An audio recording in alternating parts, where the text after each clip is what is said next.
people around the world. The Millennium Ecosystem Assessment of 2005 asserts that 30 to 50% of ecosystems such as mangroves, coral reefs, wetlands, and global forests have disappeared or have been degraded to the point where the benefits they provide for nearby communities has been severely compromised. Over 3 billion people depend on marine and coastal biodiversity for their livelihoods.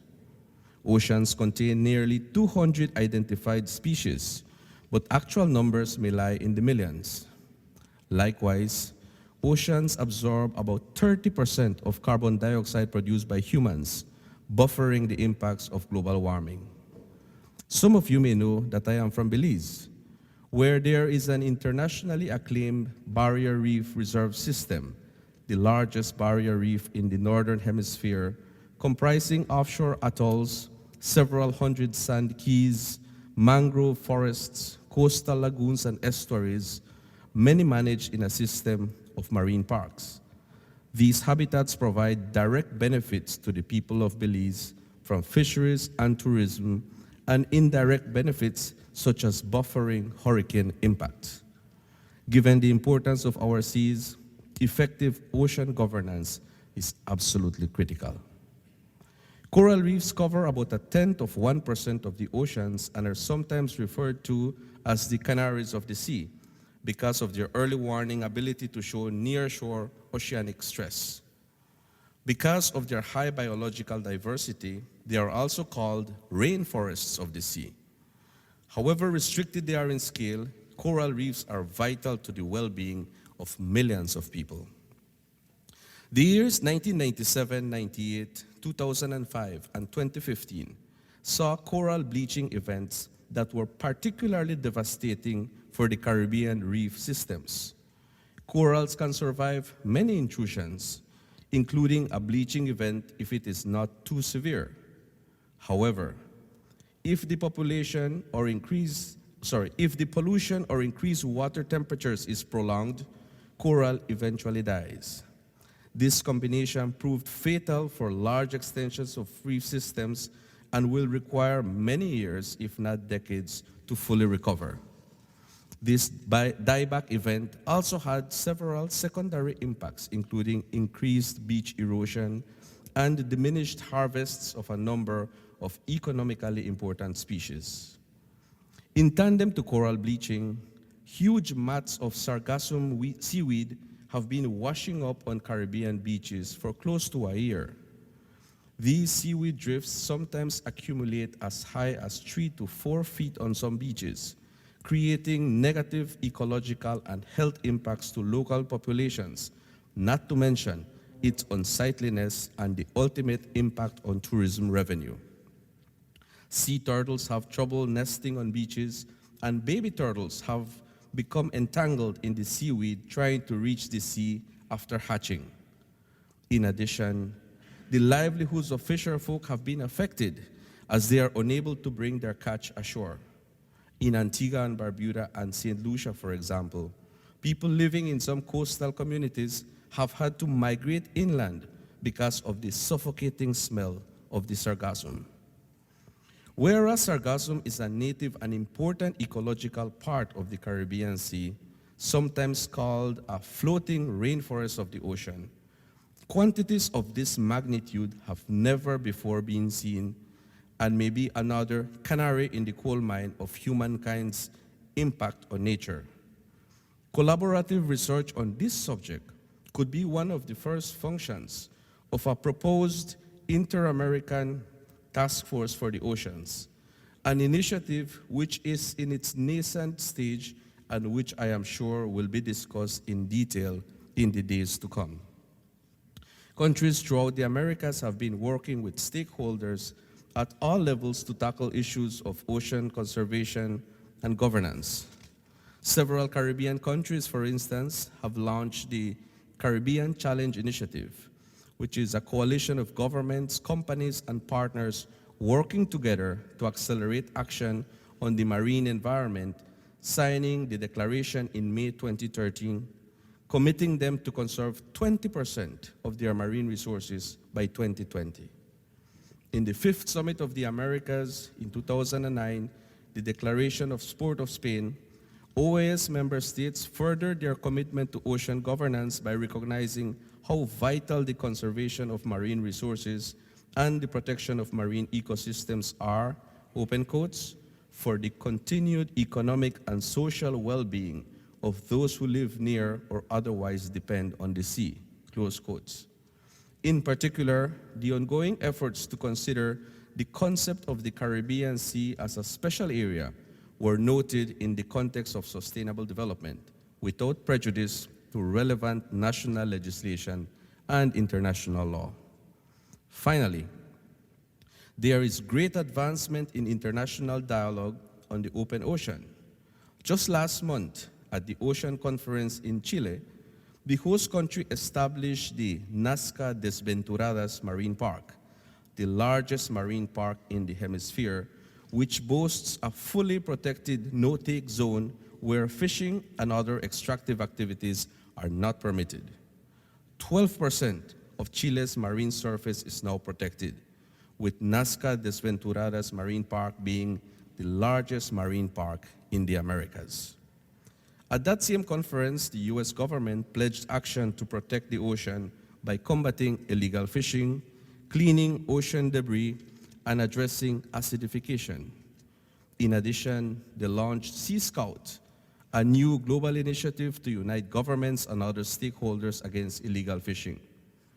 The discussions of these oceans and climate change this afternoon at this roundtable will be centered on successful practices, policies, and mechanisms at the national, regional, and hemispheric level that promote ocean conservation and sustainable use of marine biodiversity in areas beyond the national jurisdiction.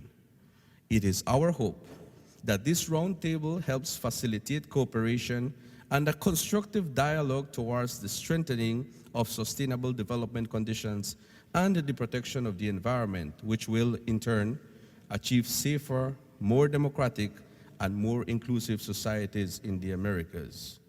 De nuevo, es mi placer darles la bienvenida y espero que las discusiones y las presentaciones de esta tarde sean productivas, fructíferas y que al final del día salgamos más convencidos de la importancia de conservar nuestros océanos. Bienvenidos, muchas gracias.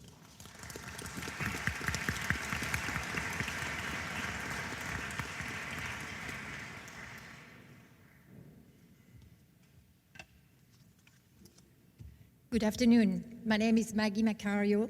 I'm the ambassador of Monaco to the United States, and I'm also the permanent observer to the OAS. Thank you, Ambassador Mendez, for your thoughtful and inspiring remarks. Your Excellencies, distinguished guests, dear friends, I'm thrilled to see so many of you here today as we mark two important events. The first one is this year celebrate the 5th anniversary of the admissions of the Principality of Monaco as an observer state to the Organization of American States. The second is quite exciting. The 67 OAS Policy Roundtable, Our Shared Treasures, as an initiative of the government of Monaco, is the first roundtable ever to be dedicated to the OAS, to the subject of the oceans and climate change. And seeing many of you here today is very heartening to me and a great testimonial to the significance of the topic to be discussed. The timing of this roundtable is of particular importance as it is being held at a critical moment, just a month after the adoption by the United Nations on September 25th of 17 major global sustainable goals for the 2030 horizon, and only a few weeks before the United Nations Conference on Climate Change, scheduled for early December in Paris, to negotiate a new universal agreement on climate applicable to all countries. So it is, as it was mentioned by Ambassador Mendez earlier, my fervent hope that this roundtable also be the first step towards the launch of an inter-American task force for the oceans to be pioneered by the OAS. By working together, I know we can generate meaningful solutions. The Principality of Monaco has a long legacy of environmental stewardship, going back more than a century, even before ocean conservation and climate change were making headline. In 2006, our sovereign, Prince Albert of Monaco II, following the footsteps of his forefather, launched his own foundations for the protection of the environment and the support of sustainable development. You will learn more about the work of the foundation in a little while.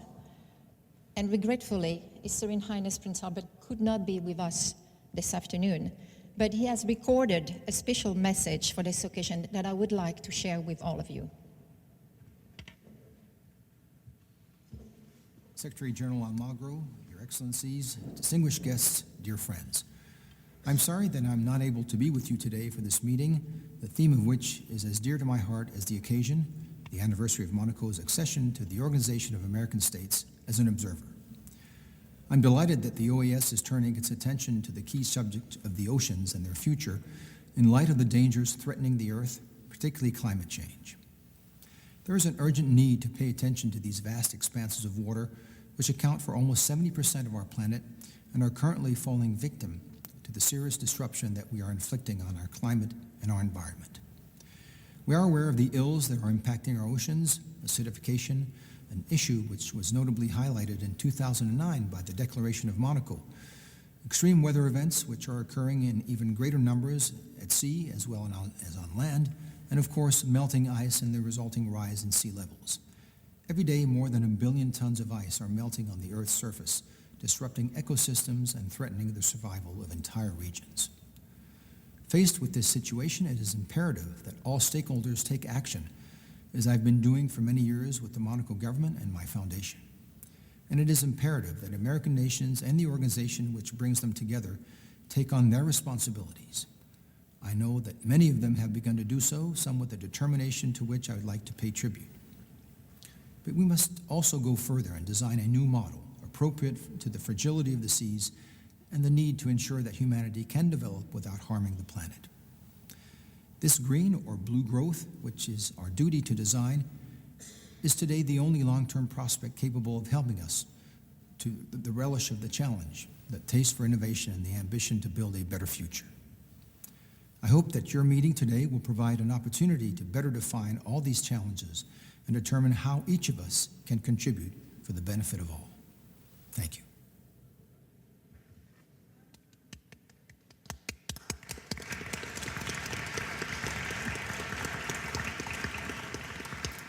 Well, it gives me great pleasure now to introduce our next speaker, Dr. Henrik Sala, Explorer in Residence at National Geographic. Dr. Sala is an inspirational advocate and guardian of the oceans. He has been of exceptional assistance in putting together our panel of experts, and I certainly would like to take also this opportunity to thank all our panelists for their time today and for their support. He will moderate the panel, so I leave you in very good hands, and I wish you all a very fruitful and inspiring forum. Thank you.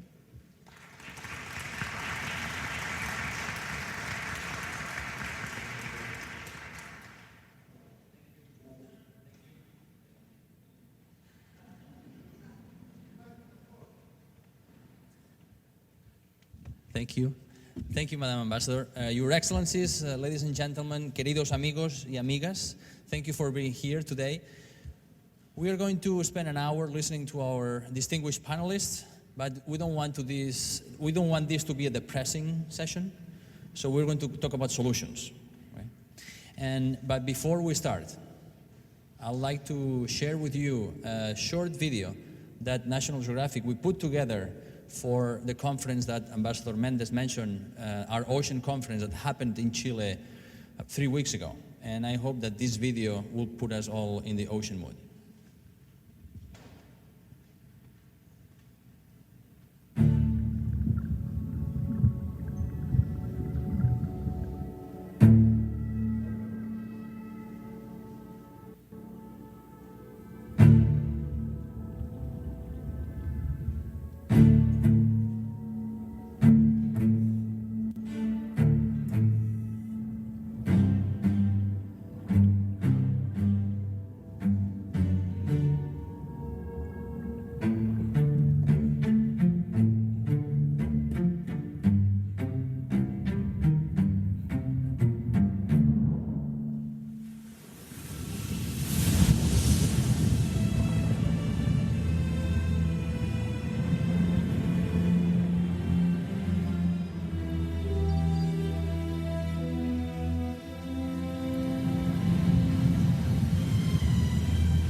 Okay, thank you so much. So we have about an hour of short presentations and then half an hour for questions and answers. But before we start, I'd like to remind you what's at stake here. Think about what the ocean does for us. And many people don't realize what the ocean actually does for us. It gives us more than half of the oxygen that we breathe. It captures much of the carbon pollution that we put in the atmosphere every year. It has already trapped half of the heat that we have put in the atmosphere because of the release of greenhouse gases. Coral reefs that Ambassador Mendez mentioned protect the coastlines from tropical storms. It gives us over 100 million tons of seafood every year. Yet, we are diminishing the ability of the ocean to give us all these goods and services that makes our lives in this planet so wonderful. We're taking fish out of the ocean faster than they can reproduce. These tuna and sharks that you saw on the video, in the last 100 years alone, we have killed 90% of them. Gone. We ate them. Pollution is threatening our ocean more than ever, as Emily will tell us later.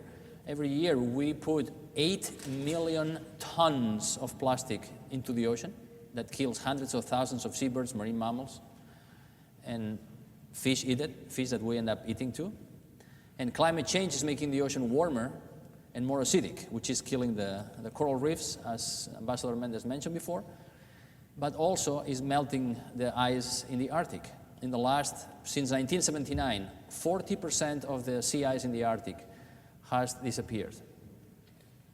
By 2040, the projections are that there's going to be no sea ice left in the Arctic in the summer. That means the heaviest transformation of a large environment ever in human history. And that will affect the climate of the entire planet. This not only affects the climate and the marine animals, this affects our economy too. A recent study valued the ocean services at $24 trillion. And this is clearly an underestimate, because how can we value oxygen, the oxygen that we breathe? If we had to replace that oxygen, the cost would be in the order of the quadrillions, I guess. But there are solutions, and this is what we're going to focus on today. There are case studies, success stories that we need to replicate elsewhere. And before I introduce the panelists, I'd like us to see a video of the Prince Albert of Monaco Foundation that focuses on some of these solutions.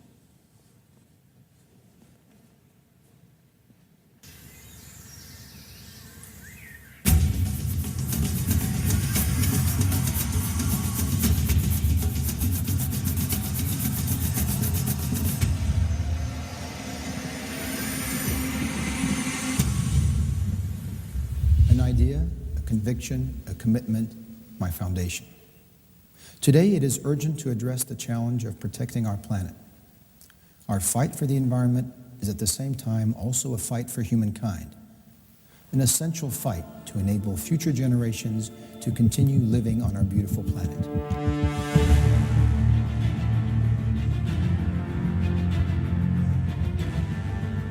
8 years of existence, 8 representations abroad, 8 priority programs, more than 300 projects worldwide in 3 main fields of action.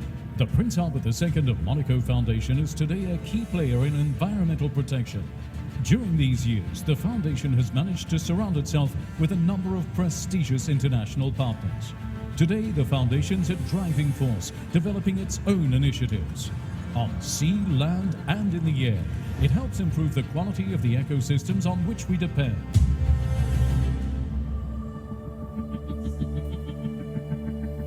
La préservation, la constitution d'aires marines protégées est sans doute la meilleure et la plus simple des solutions, puisqu'il s'agit de permettre tout à la fois la préservation de la biodiversité marine au plan végétal, mais aussi la reconstitution ou la constitution ou la préservation des stocks d'espèces vivantes dans ces zones protégées.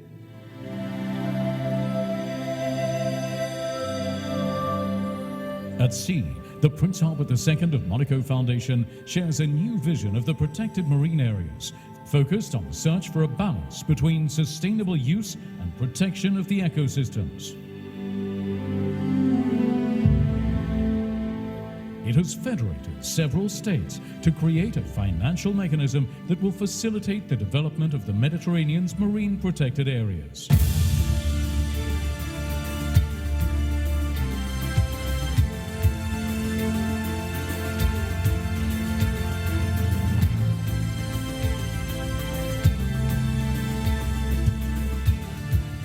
On the occasion of the Monaco Blue Initiative, co-organized with the Oceanographic Institute, the Foundation brings together politicians, scientists, environmental and economic leaders who share the belief of marine protection that's compatible with the development of activities at sea. Prince Albert brought together a group of 150 scientists from more than 24 countries to alert policymakers around the world about the troubling findings. What planet will we be passing on to our children? What conditions will we be leaving them to live, develop, and flourish under? What dreams will they still have the right to nurture? These are some of the key questions underlying the issues that bring us here today. The Foundation is, above all, men and women who all around the world share the same values and objectives, and thus participate in the protection of our planet. Today, it is urgent to address the challenge of protecting our planet. It is a huge yet exhilarating task for each one of us.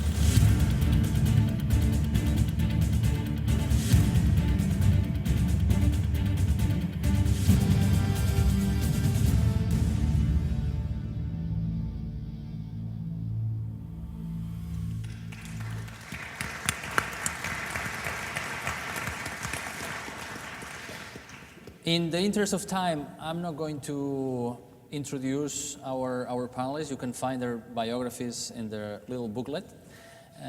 So we have more time for discussion afterwards. And we're going to start with a discussion about the global ocean policy. What's the role of states in ocean governance and policy? And to do that, we have the privilege to have Undersecretary of State Catherine Novelli with us. So please. Thank you. Thank you, Enrique, and I want to thank the government of Monaco, the Organization of American States, and National Geographic for hosting this. And I feel that when we launched our ocean conference, the first one, this was exactly the kind of thing we were aiming to do, which is to mainstream the concern for ocean around the world and to see more and more organizations like the OAS host these kind of events so that we can spread the word about both the challenges that we face, which you've outlined, Enrique, but also what can we do about this? Because it isn't all gloom and doom. We can act and really and to address some of these things. This roundtable is talking about ocean and climate change.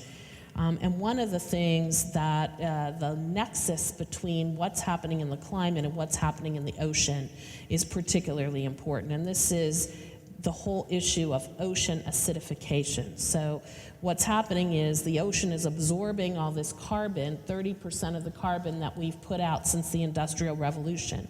And it's changed the chemistry of the ocean. And that is killing coral reefs, it's killing shellfish, it's having effects that we don't even know for sure what they are going to be yet. But we know that that's an environmental impact as well as an economic impact. And so we really need to, in order to address this, we need to do two things. One, we need to make sure the ocean is healthy itself and very resilient. And I'll talk about that in a minute, but we also have to address the issue of climate change. And as I'm sure everybody knows, there is going to be a meeting in Paris, the COP21, that's coming up in December, and it's going to be very important that we have an ambitious, durable agreement on emissions at that meeting. And it's not just because of what's in the air, it's also because of the effect that that's going to have on the ocean. In terms of the resilience of the ocean, I'd like to talk about a couple things. One is Enrique talked about the fact that we are consuming the fish in the ocean, or fishing them anyway, at a faster rate than they're reproducing for about half of the fish stocks in the ocean. And so it's really very important that we be able to get at the question of illegal, unreported, and unregulated fishing, or it's called IUU. And the reason is because we need to have a way to make sure that these fish stocks replenish themselves. It is food for huge billions of people in this planet. It's their primary source of protein. But unless there is a way of dealing with this, we won't be able to see the fish thrive. We also have to manage the waste that's going in. As Enrique was talking about the plastic, 8 million tons of plastic, which my best visual is, it's enough to line up 5 deep garbage bags of trash, of plastic, on every piece of the coast that touches the ocean in the whole world. So think about how much plastic is in the ocean. It's kind of mind-boggling. But what we really need to do there is we need to tackle waste management. We need to tackle the question of how do we create better packaging, how do we reuse what's happening, and how do we eventually achieve what we call a circular economy, where we're reusing the things that we put out into the economy so that we don't have waste anymore, and it's certainly not going into the ocean. These are the things that caused us to host the Our Ocean Conference, and for Secretary Kerry to call for such a conference. And the idea was, as I said, to highlight the importance of these areas and to gather together all the stakeholders.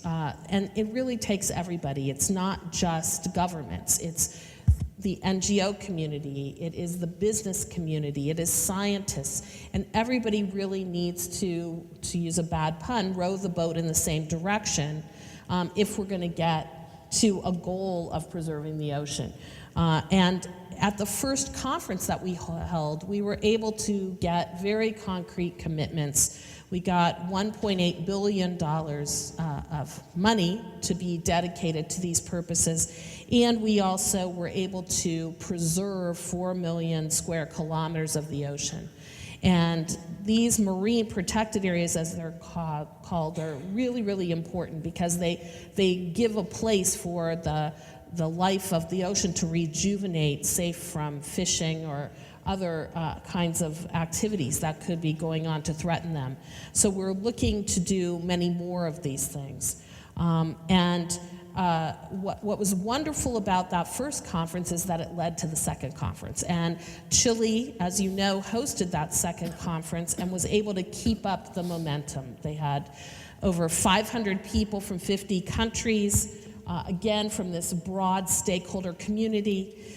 And 80 new initiatives on top of the ones that were committed to and followed through on at the first conference were committed to. $2.1 billion worth of commitments, and 1.9 million square kilometers of ocean were protected. And so it is absolutely fantastic to see the momentum continue. And the United States is going to be hosting the next conference.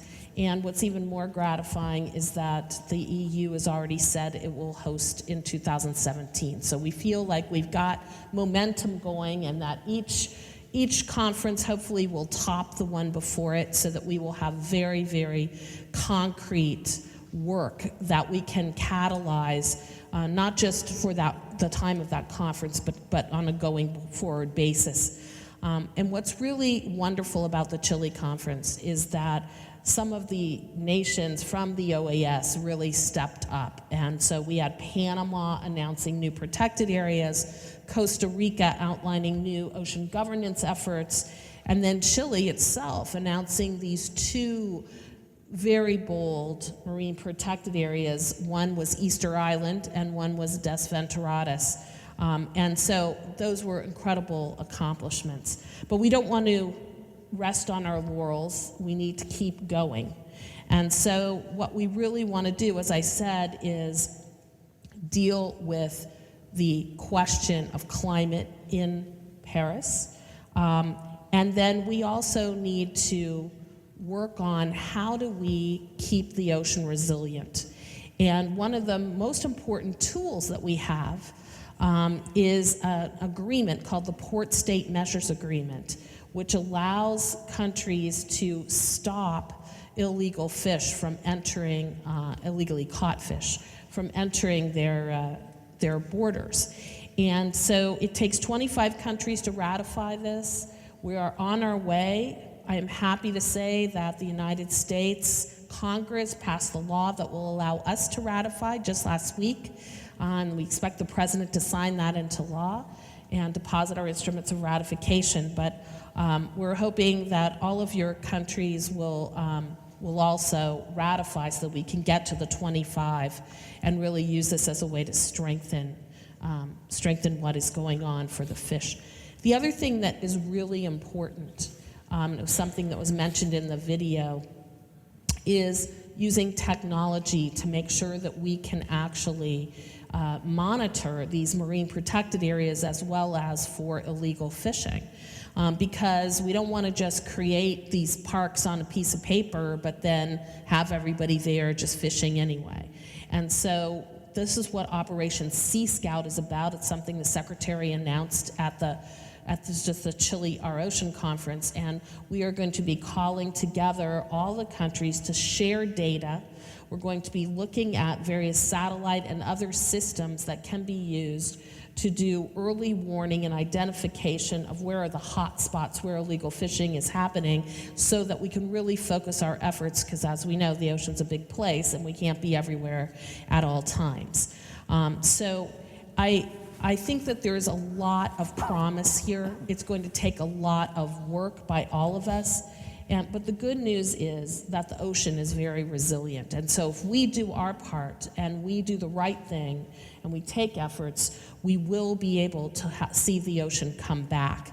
And so we're hoping that we can work with all of you to make that a reality. Thank you.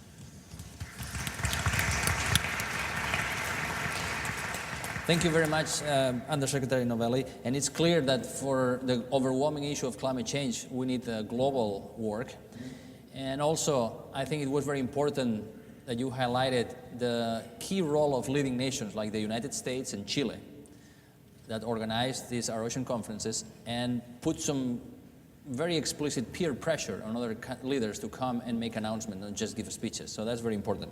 So let's dive in from the global to the American scale.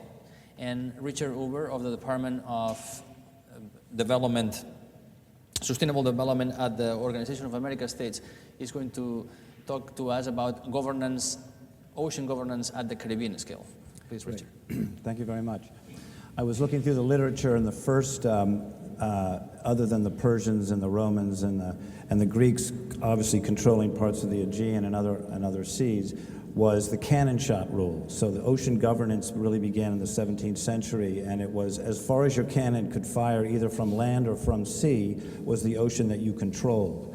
And that was ocean governance, and it was called the cannon shot rule, and it was about 3 miles.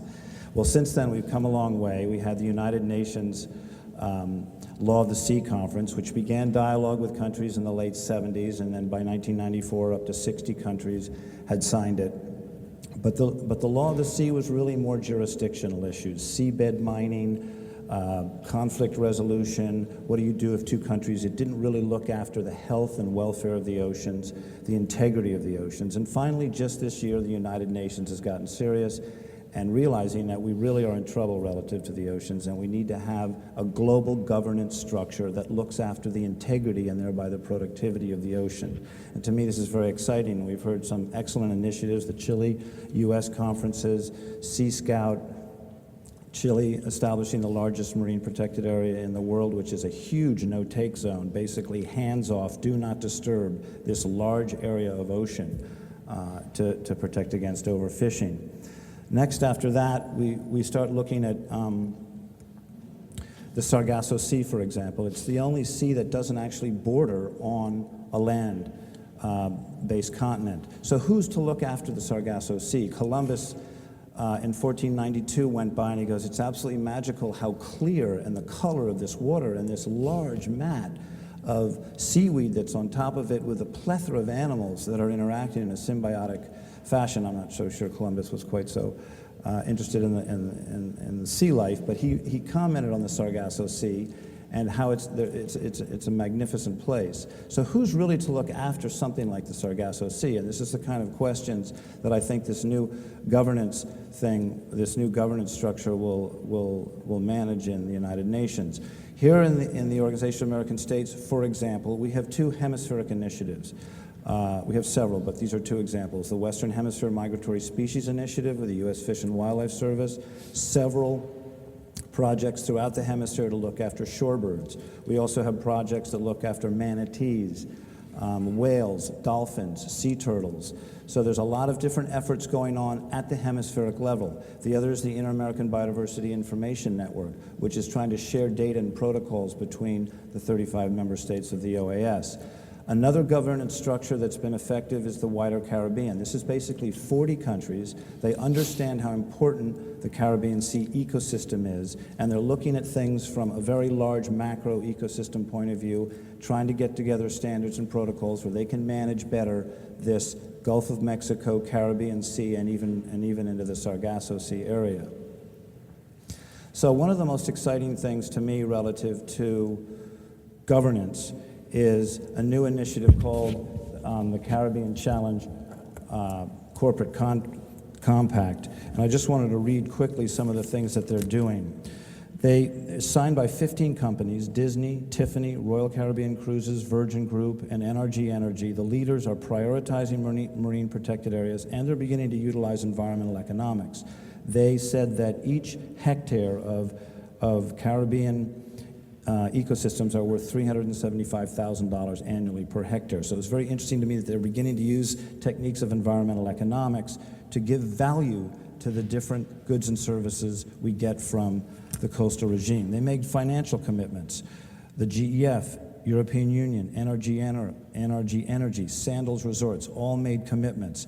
They made conservation commitments, like Haiti agreed to set up its protected area system, which the OAS was helpful in doing. By 2020, the government of Jamaica will have 25% of its marine environment protected. Sandals International created 4 fish sanctuaries in Jamaica, provides financial support for sea turtle conservation, reduces pollution and runoff from its operations. So what I liked about this example, the Caribbean Challenge Corporate Compact, is it's really a public-private partnerships. It's governments, it's private sector.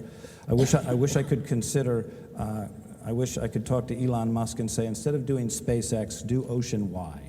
Take your billions, because we need entrepreneurs, we need startups, we need this sort of dysfunctional transformation, as they call it, to get us about really thinking about how we're going to protect the ocean. Individual countries, also with global outreach, as was discussed, is very interesting to me. Global Seaford Certification and Traceability, Sea Scout. Finally, we're beginning to unite governments against illegal fishing and really having it on record and having satellite technology which indicates to us what's going on. So we have this magnificent system. Here's Haiti's new protected areas system. 2 have actually been gazetted. This is very exciting because they were one of the last countries to actually begin to have a system of national parks and protected areas, and particularly marine areas. Most through the Caribbean Challenge are committing to have 20% of their marine areas protected by the year 2020. We were able to build this magnificent building, Beaux-Arts, 1910, with just interesting influences of architecture, French, Spanish, English, Amerindian, Inca, Aztec, Maya, but can we protect this symbiotic relationship between these two species? This, to me, is the great global challenge that we have along with climate change, at least as environmentalists. And I wanted to go a little bit for a second into ecological economics, because I think it's a real tool that's been helpful, and this is a true story, but I won't mention which country, which member state of the OAS. I got a call. They said, we have some investors, they're very interested in taking over a very important mangrove ecosystem we have in our country that is not a protected area yet. It might be a marine protected area in the future. And they're talking about hotels and golf courses and marinas and hundreds of jobs and tax revenues. And can you help us with these valuation technologies come up with a quick economic assessment of the goods and services that we get from leaving this ecosystem protected. And we do have these, it's called benefits transfer. We look at, there's been thousands of studies done globally on the productivity of mangroves, of corals, of seagrasses, and we were able to lay a 1 hectare grid from Google over this marine park, multiply mangrove ecosystems at $55,000 per hectare per year, corals at $80,000 per hectare per year, seagrass beds at $70,000 a hectare per year, and at least they were able to go in and present to the Minister of Finance why this is a bad idea economically to allow this marina, golf course, and hotel to go ahead. This is an assemblage of different studies. As you can see, thousands of studies that have been agglomerated, and of course coastal ecosystems and coral reefs are the most productive. Just to give you a quick example, we have 2 small grants programs where we're getting tremendous lessons learned, one supported by the US government, Sustainable Communities in Central America and the Caribbean, and the other REFIX, supported by the government of Monaco, Chile, and Mexico. And this is BAGAS, to minimize runoff going into the coastal zone and teaching communities in Guatemala about resilience to climate change. End sea mining in St. Kitts Nevis, and also ramp up being more resilient to climate change by protecting your beaches, by protecting your habitats. Very interesting project in Grenada, where instead of discarding the fish waste at the fish market into the sea, which was harming not only the reefs but also spoiling the beaches, they're taking it now, boiling it into poultry feed, and therefore creating all kinds of different employment opportunities for the people that raise poultry. This is one of the models that we utilized in order to do economic valuation of the goods and services, looking at fisheries, looking at scuba diving tourism, and looking at stormwater protection in Barbados in a national park just north of, in a marine park just north of Bridgetown. Some of the projects are encouraging. I mean, we farm land, and now the idea is to farm corals, which hopefully are more resilient to the nutrients and sediment and calcified regimes and warmer seas, and so then replanting them in areas with degraded reefs. So this is a component of several of the projects to actually look at reef agriculture. Finally, we're very proud, Haiti's new national park system. This is Caracola in the north. You can see the red are coral reefs. The middle area is seagrass beds. The green area to the north of the yellow are mangrove ecosystems. So we were able to do economic valuation of this park, and the government came along and has gazetted this recently as a national park, and another one. Thank you very much. Thank you very much. Thank you very much, Richard.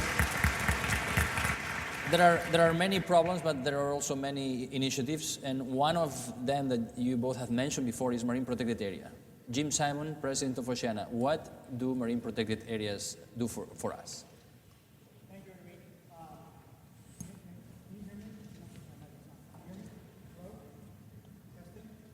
Hello? Okay. Now you hear. Okay. Thank you, Enrique. I'd like to persuade you that marine protected areas are important for reasons that you may not have been thinking of previously. It is true that marine protected areas are valuable for all the same reasons why terrestrial protected areas are valuable. They preserve endangered animals. They preserve entire ecosystems, which are important for their own sake. They're important for preserving scientific knowledge. They also save animals and ecosystems from which we may benefit in unknown ways in the future from pharmaceuticals and new technologies that we're not yet even aware of. All those things are true on land. They're also true in the ocean. In the ocean as well, though, marine protected areas are good for reasons of economics. They're important if you want to continue feeding a growing world population. And they're important to prevent climate change. And let me explain to you why that's true. There are 3 things to keep in mind. First of all, fisheries are important for economic development. Second, marine protected areas are part of what we need to do to restore fisheries. And third, fish are the source of animal protein that generate the least amount of greenhouse gases. So if you want to feed a hungry planet animal protein, then you want to preserve and increase the ability of the oceans to continue to provide wild-caught ocean fish. And by the way, insofar as we can continue to use the oceans to provide animal protein, we can prevent pressures to destroy habitat on land to create ranches and farms which release carbon into the atmosphere. Let me tell you a story that will illustrate my points. And the story I want to use is the one that's been mentioned several times by Ambassador Menendez, by Secretary Novelli, and by Richard Huber, and that's the Desventuradas Islands in Chile. There are two archipelagos along the coast of Chile. One is the Desventuradas, and the other is the Juan Fernandez. Chile also has the Easter Island archipelago, but that's much farther offshore. The two inshore archipelagos are separated by about 600 miles. And the Desventuradas, which many of you know means the unfortunate islands in Spanish, it has no water and is uninhabited. However, there's a population of about 800 to 1,000 people living in the Juan Fernandez Islands. And these people depend on fisheries for their livelihoods. There's almost no other economic activity on the Juan Fernandez Islands. There's a small amount of tourism, but that's not nearly enough to support the population. Every summer, several hundred of the fishermen leave Juan Fernandez and make the dangerous trip to the Desventuradas Islands, and they camp out on the islands, and they spend the summer on the islands fishing lobster, in many cases without their families, and then they come back with what they've caught, and that is what they depend on to live for the year. These fishermen became aware that there's increasing pressure, fishing pressure around the islands, and they become concerned about their livelihoods. And so they have been interested in doing what they can to protect their lobster fishery.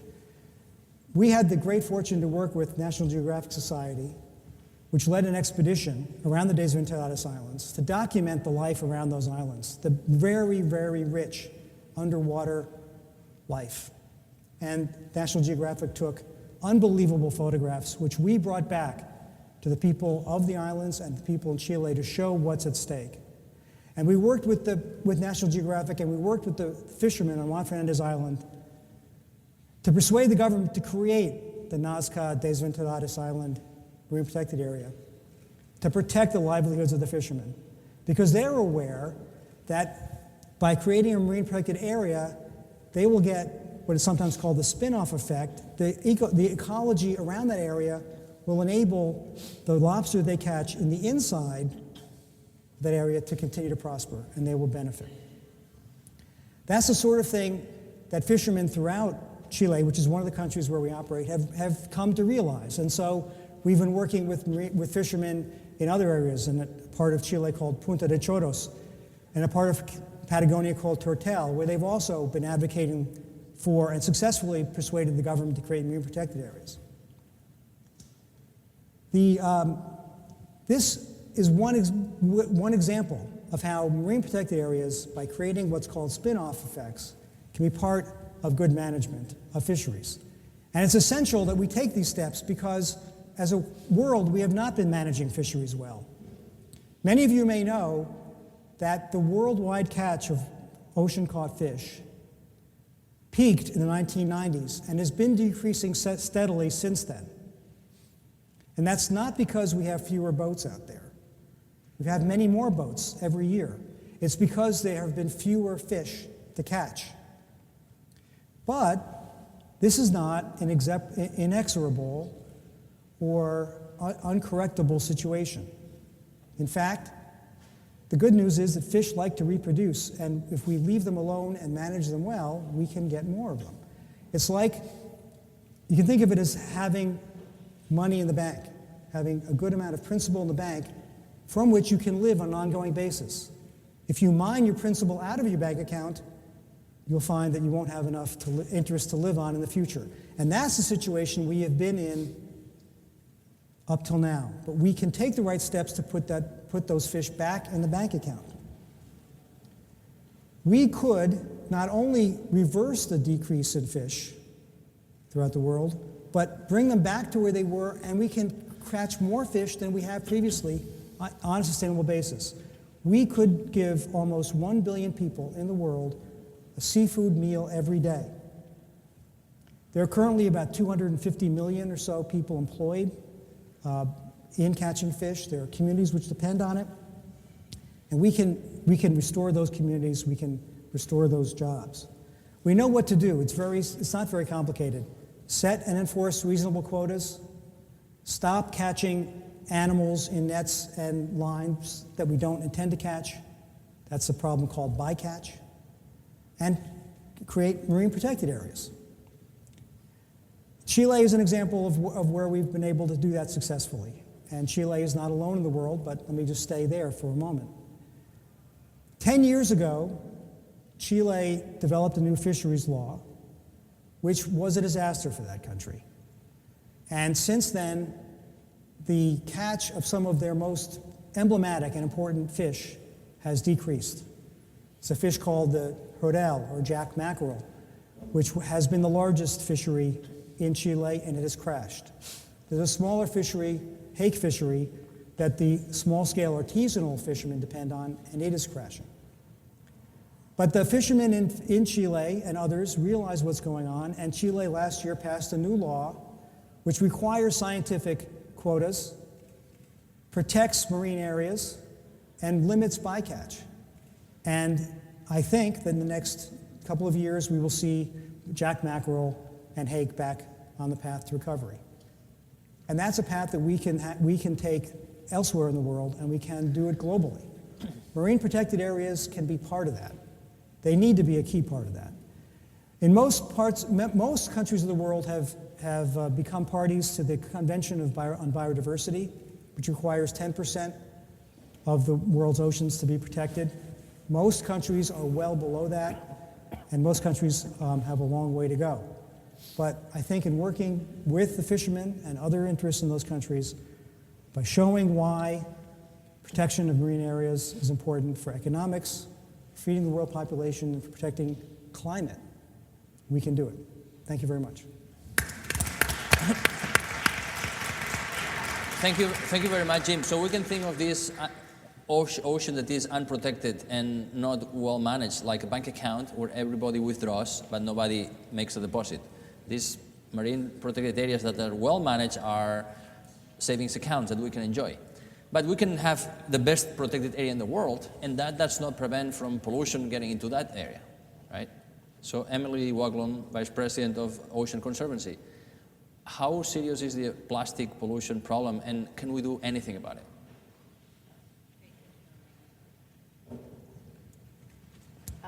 Thank you to you and to our host for organizing this session and for including this issue and me as a part of it. Plastic in the ocean is becoming a very, very serious issue. At Ocean Conservancy, we've been working on this issue for over 30 years now as organizers of the International Coastal Cleanup. But these days, when we talk to anyone who interacts with the ocean, whether it's an explorer or an oceanographer or a fisherman or a surfer, they all have a story to tell us about the trash that they're seeing in the ocean, and in particular the plastic they're seeing in the ocean. And the reason for that is this. We're really reaching a crisis point. We're really seeing the effects of the explosive growth in the production of plastic over the last several decades, a growth that is projected to continue on this trajectory for many years to come. And the reason for it is that plastic is an amazing material for what it's designed to do. It's cheap, it's light, it lasts forever. And as a result, we're seeing this kind of use and proliferation in the market. But those same properties that make plastic so valuable, when it ends up in the ocean, end up really spelling trouble, right? It's cheap, which means there's very little incentive for people to collect it before it gets to the ocean. It's light, which often means it stays suspended somewhere in the water column where it interacts with fish and wildlife. And it lasts forever. More and more, we're finding that when plastic breaks down, it really is just breaking into smaller and smaller pieces that become sort of bite-sized pieces for the fish and wildlife that are interacting with it. And as you heard earlier, there's a lot of plastic in the ocean. 8 million metric tons is the current estimate. And Undersecretary Novelli gave you one visual, I'll give you another. That yearly amount of plastic in the ocean is essentially the equivalent of one entire dump truck of plastic dumped into the ocean every minute of every day. And if things continue on the path without some intervention, this is the future that we're looking at. We're seeing a future within the next 10 years where there could be 1 ton of plastic in the ocean for every 3 tons of fish. So the magnitude and the time scale that we're talking about, this is reaching crisis proportions, and the next 10 years matter greatly. And along with this are obvious, huge environmental and economic impacts. It used to be that this is what we thought about when we thought about the impacts of marine debris, entanglements, whether it's from fishing gear, plastic bags, or six-pack rings. But more and more, we're now realizing that another major concern is the actual ingestion of plastic as it breaks down into smaller and smaller pieces by fish and wildlife. And we are now seeing scientists are finding evidence that plastic is being ingested by over 660 marine species, from the smallest zooplankton to the largest whales. And there are significant economic consequences as well. This beach is a great example. This is not a great tourist attraction. So whether it's losses from tourism, the costs of conducting beach cleanups, or even losses to the fishing industries. There's tremendous economic cost associated with having all of this plastic out in the ocean and along the shores. So where is all the plastic coming from? And what do we start doing about it, to get to your question, Enrique? Well, that same journal article that I mentioned that estimated 8,000 million tons of plastic getting into the ocean every year helped us understand that, first of all, over half of that is coming from 5 countries alone: China, Indonesia, Philippines, Vietnam, and Thailand.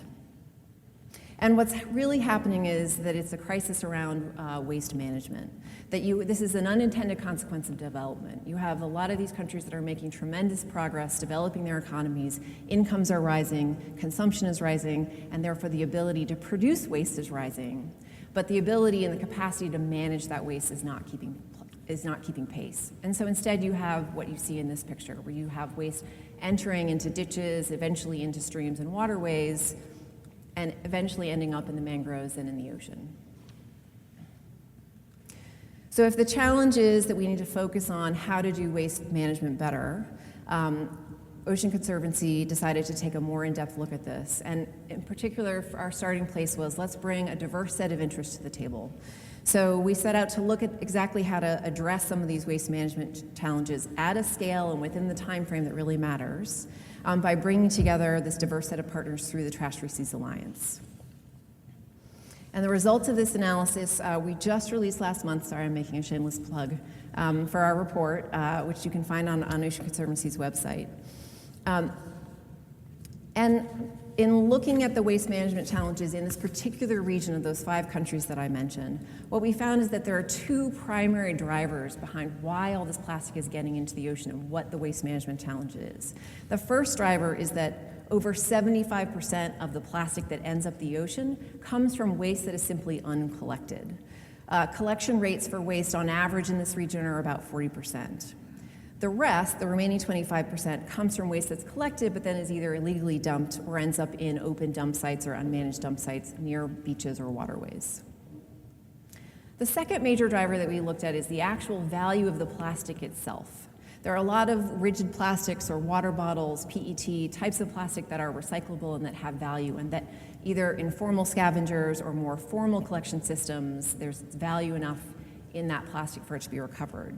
But what we found when we looked at some of the waste streams in the 5 countries that I mentioned is that 60% of the plastic that's in those waste streams is not the high-value plastic, it's low-value plastic like plastic bags, food packaging, plastic film.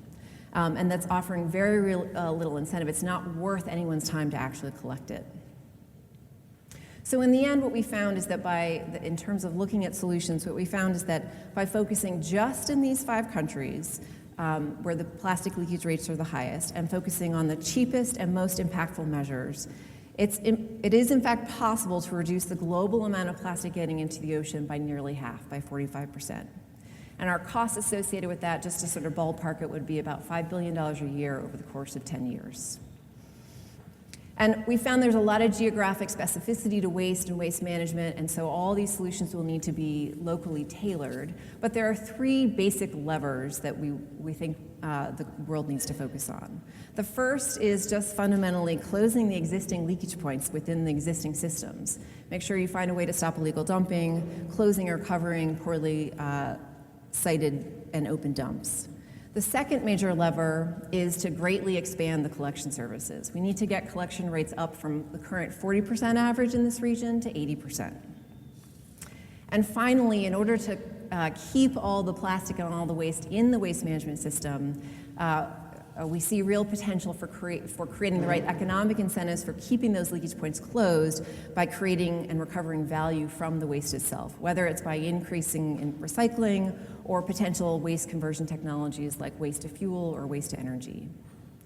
And of course, these numbers, looking at this 45% reduction, on the one hand, the good news is we just have to focus on those 5 countries to get that kind of impact at scale and in the time that matters. But the truth is that a lot of these same issues need to be addressed in developing economies around the world. And so for us, this represents a real way to start getting our hands around this issue, given the dramatic predictions for the increase in the amount of waste that we're about to see in the next 10 years. This is a great example of these are steps that can be taken now to have a significant impact on the problem.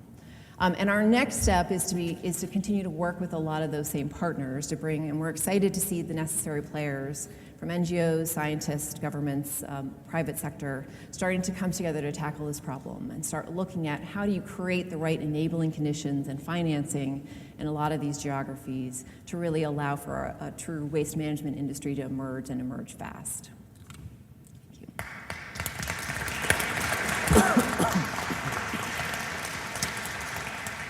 Thank you very much, Emily. So we have 8 million tons of plastic, but only a small percentage of that plastic is on the surface, right? So the scratching the surface analogy is very applicable here in the ocean.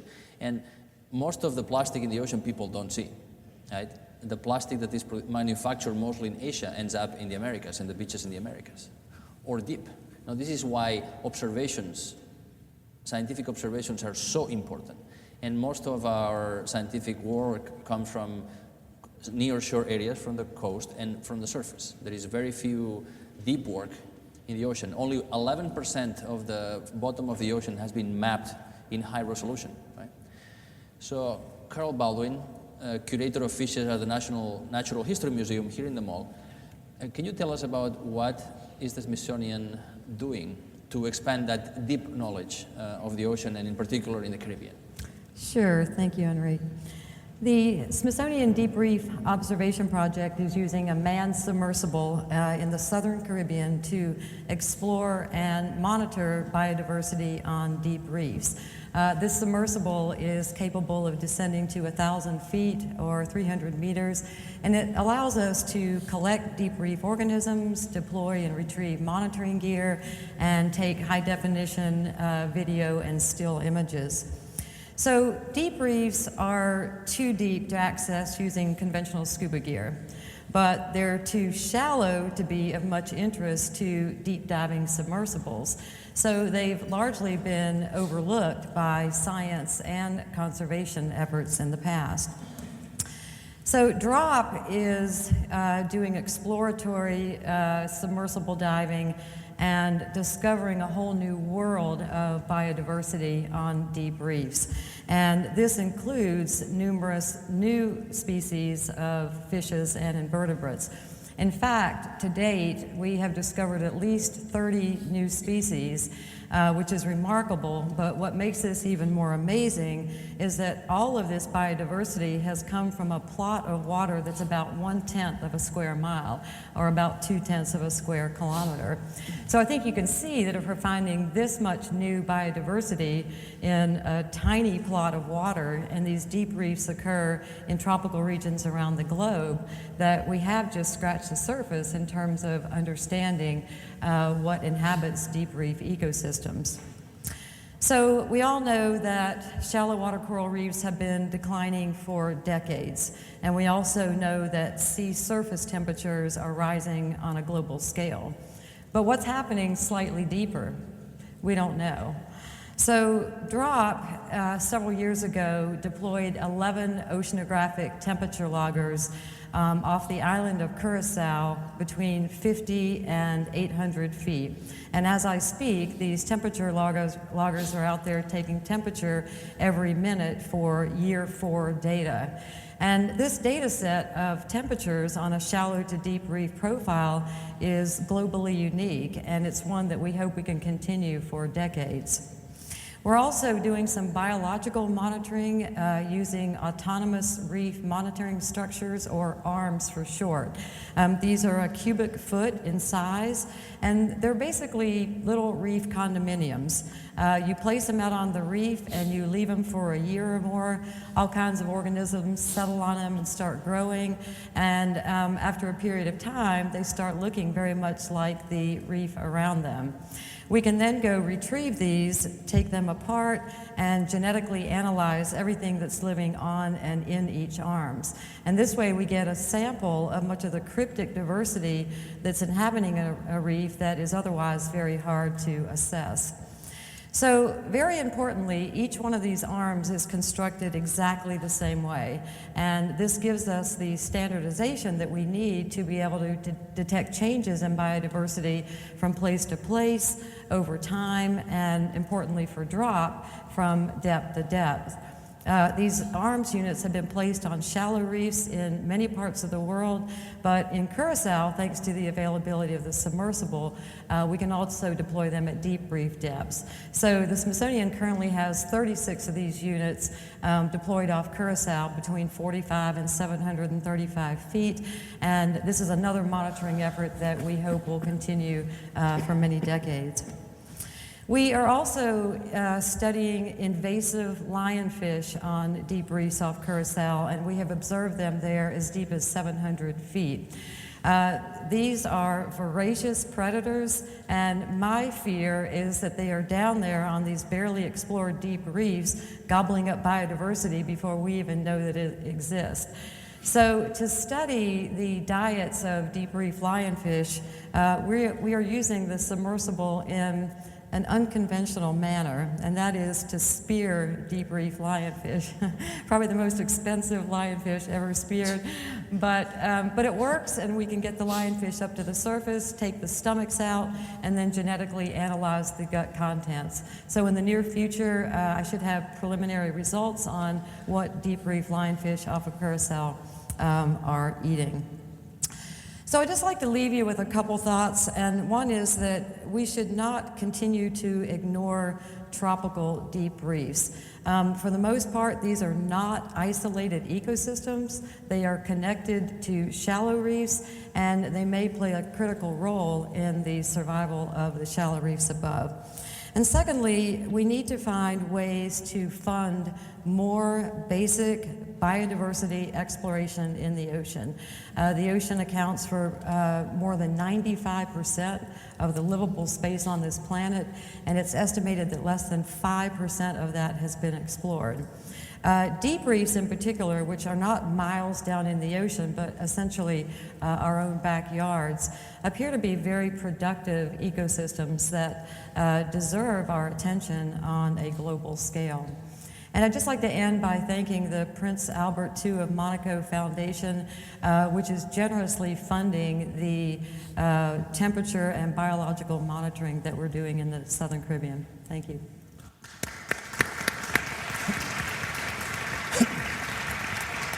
Thank you very much, Carol. Carol was telling me earlier that when they dive deep in the Caribbean with the submarine, they always find trash. So when we are on the beach enjoying, we have no idea what lives down there, and also we have no idea how global our impact is. And at the end of the day, people, when you ask normal people what they like about the ocean, what people want are seafood and clean beaches so they can swim and sunbathe. But we hear also that 3/4 of the fisheries of the world have either been overexploited or they are exploited at full capacity. Nakul Saran, Vice President of Rare Conservation, is there any hope for fisheries? Can we do it well? Let's hope so. So I'm going to start with just giving a little bit more to sort of hammer home the message around why this is a problem. Enrique has promised that if he's not back in 7 minutes, he's going to do an interpretive dance for us. So, you know, we're looking at sort of what a partnership that we have created at RARE is with the Environmental Defense Fund and the University of California, Santa Barbara, is to really look at how do you drive a movement around reforming small-scale fisheries. Because this is the picture that we've all seen. This is the picture that Enrique has been talking about, sort of, and my co-panelists have talked about, is this constant decline that we've been seeing across all of our fisheries. So how do we really reverse this decline? And we wanted to put a small-scale fisheries lens to this because this is as much a conservation story as it is a human story, as it is an economic development story. If you think about all of the fish that are being caught today, over 90% of those fish are caught by small-scale fishers. Over 90% of the vessels that are out there fishing today are small-scale vessels. Over 50% of the fish that's caught and that you get on your plate is coming from small-scale fishers, which is why we think they're incredibly important and fortunately often overlooked constituency in this particular sector. So we want to try and bring some additional emphasis to that, and that in our mind is the real urgency here.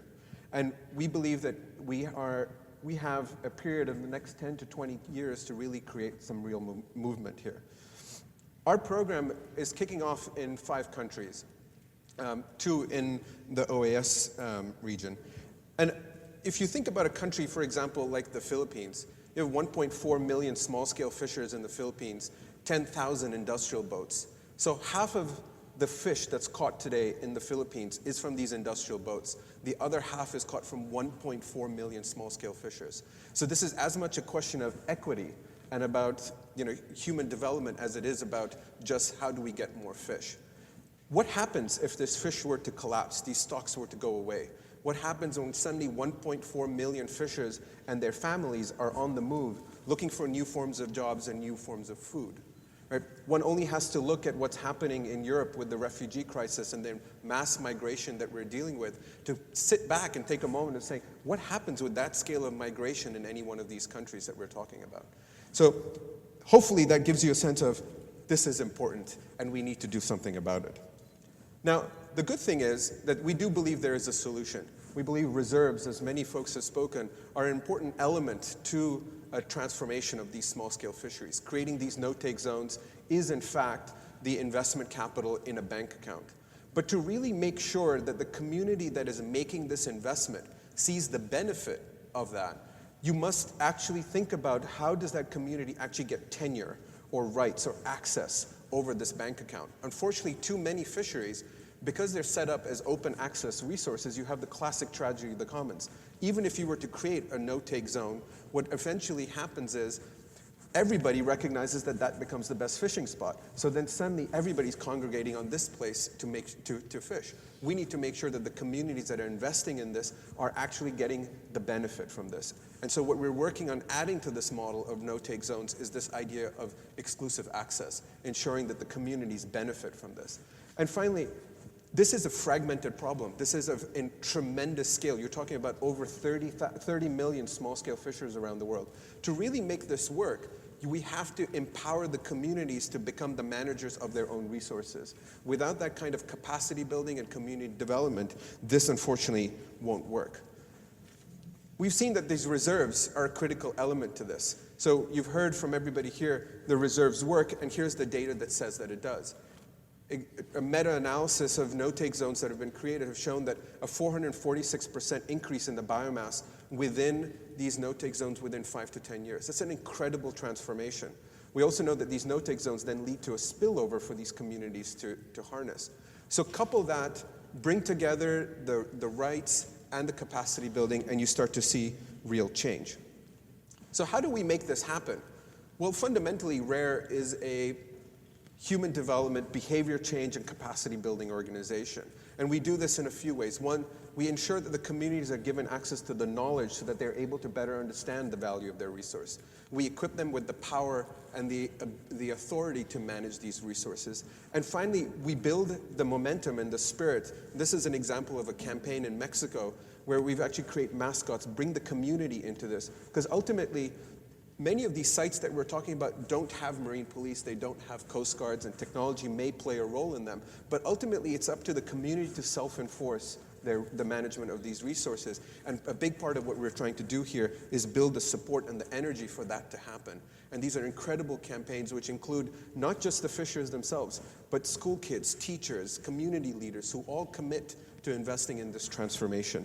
And we've seen that this works, and we really want to try and scale this up. If we don't, there is this element additionally, not only of a collapse of fisheries, but the climate vulnerability. Since the title of this thing was Oceans and Climate Change, could not talk about climate change. And there are a few different elements here. One, there's incredible impacts of climate on these communities. One, these communities are often the poorest, most vulnerable communities in their country. And they become incredibly vulnerable to the coastal effects of climate change.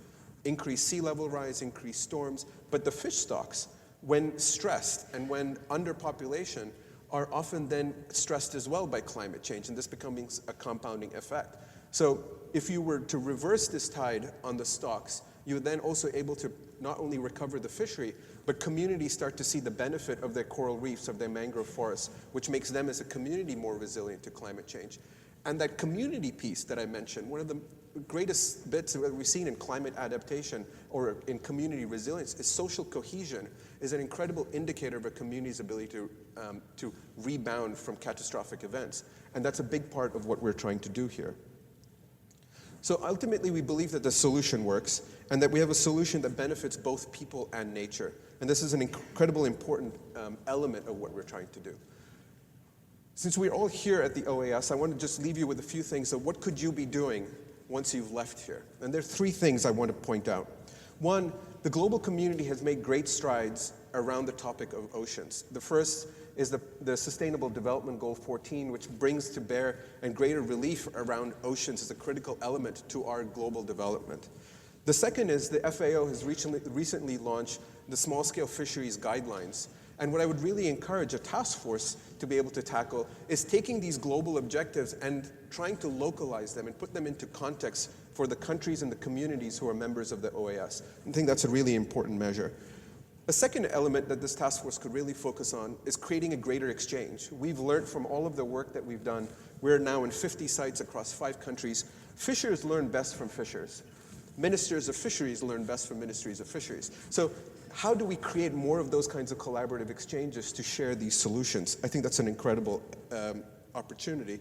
And third and most importantly, this doesn't work with just one community. This doesn't work with just the involvement of the Minister of Fisheries. You have to bring the Minister of Finance, the Minister of Development, and break down the silos to really create the transformative change we want. We have 10 to 20 years to make this happen, and now's not the time for us to run back into our own ministries and figure this out, but now's the time to bring collaborative efforts to bear to really create that kind of change. Thank you.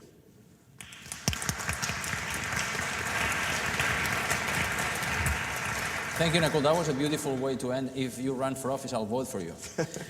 So we started with the global level, brought it down to the regional level, to the community level. We talked about science, we talked about management of fisheries, how to prevent plastic from getting into the ocean, the role of protected areas, and something that both Nakul and Jim said that is very important, benefit in the ocean and people, right? Because this is what's going to make any of these solutions work. So we have about half an hour. We are really, really privileged to have this fantastic panel. So please, questions, by the way, a question is a very short statement followed by a question mark. So if you have any of these, please raise your hand.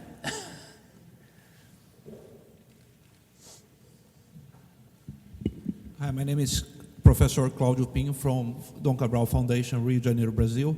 I have 2 questions, one for Richard. Richard showed us a presentation about waves energy. I want to hear a little bit more about that in your slide. And Emily, is there any policy or effort to reapprove to use plastic as energy, something like solid waste, any kind of thing on that? That's the question. Thank you. Go ahead. Go ahead, Emily. Sure. Just to address that last one, yeah, I think there's a lot of interest in not just waste to energy and plastic to energy, but also potentially plastic to fuel or plastic back into plastic. And there's a range of technologies out there, some of which have other environmental concerns that also need to be addressed in terms of emission standards. And I think that's an active area of investigation. So, I think that third lever that I talked about in terms of, creating the right economic incentives for waste to stay in the system, the way you do that is to create value out of the waste that you recover.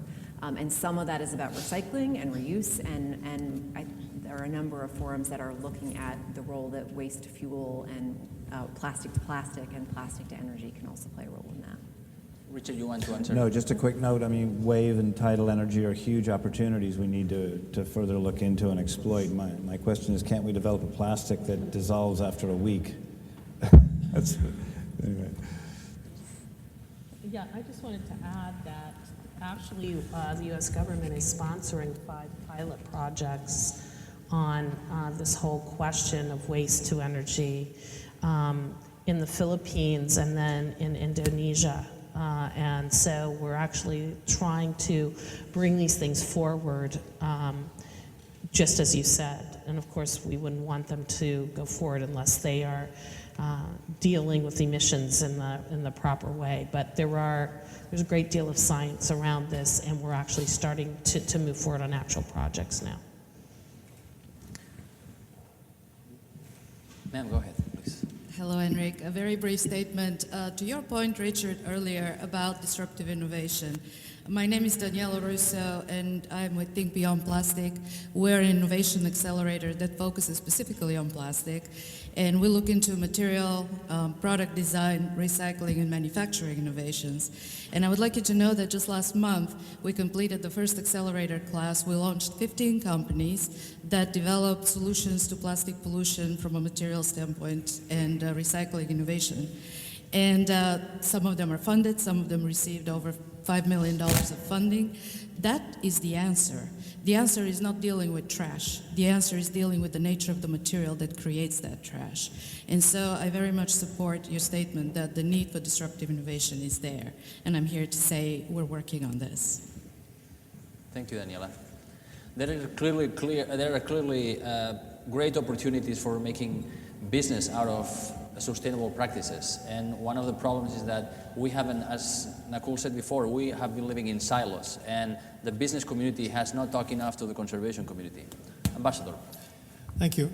It seems that technology will play an important role. So my question is, how is technology improving oceans observations, and what does that mean for the management and conservation? Thank you, Ambassador.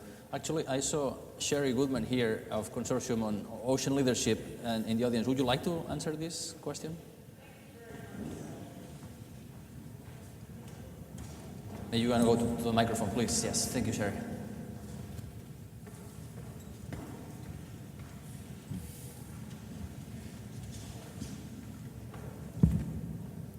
Thank you very much, Enrique, and thank you to the Prince Albert Foundation and all the panelists for this excellent discussion this afternoon.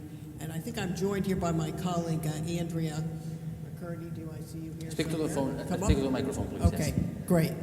Who will come and join me, because we are on the verge with many countries here of the OAS to develop a global ocean observing system that will have a great impact in combining the technologies of observation with the ability to better advance ocean conservation. Andrea, would you like to say a little bit more about that? Yeah, I can't add a whole lot more to what Dr. Baldwin said about the role and the evolving role of technologies. Can you get a little closer to the mic, Sure. please? The role of technologies, the adoption of sensor standards, bringing the cost of observations down so that managers can better manage what needs to be conserved and watched in the oceans.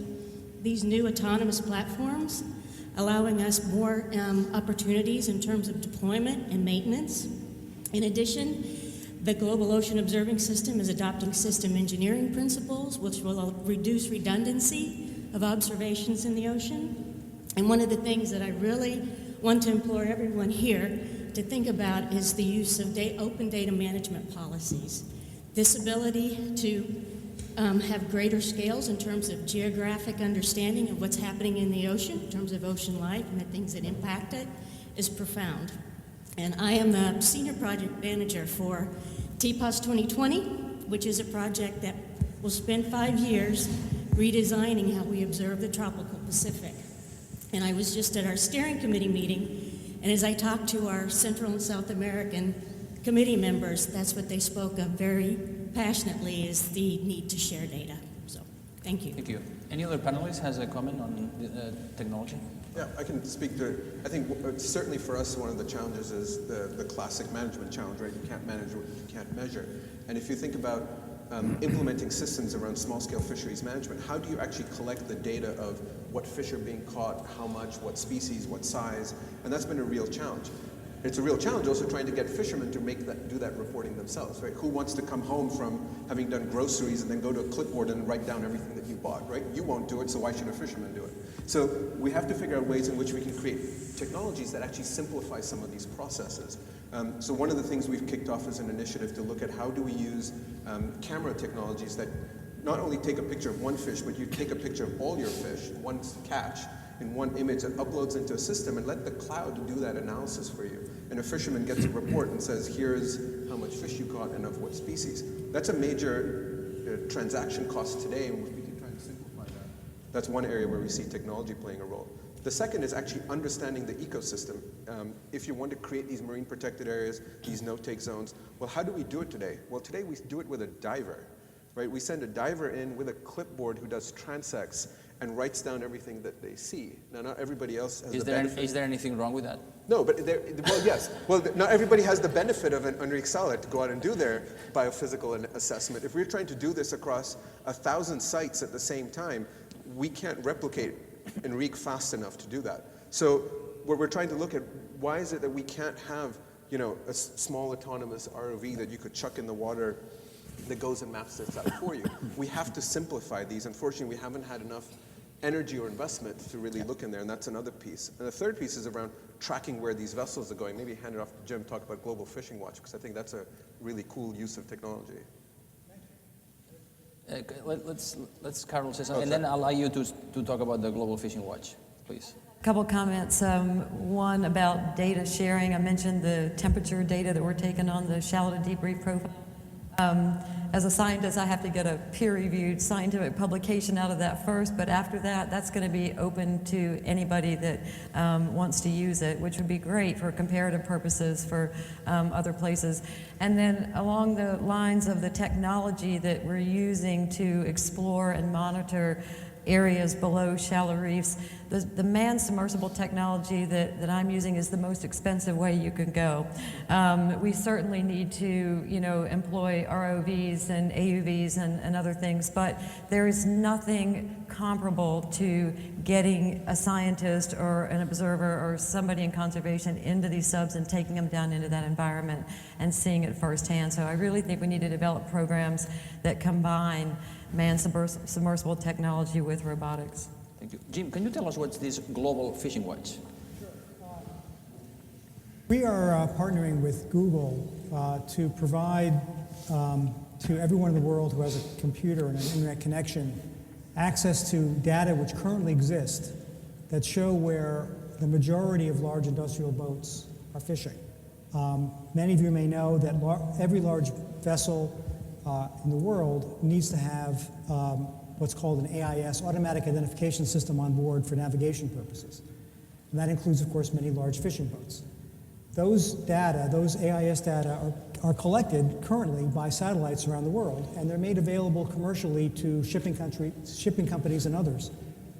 And what we're going to do is we're going to collect those data, and Google will provide them on service throughout the world, and we're going to provide a portal where anyone in a university, any government agency, any fisherman, any ship, any company that buys fish can go and see where fish are being caught throughout the world, can track particular fishing boats, can confirm that fish which have been claimed to caught in a particular place could have been caught there, which we think will start to open up the sector.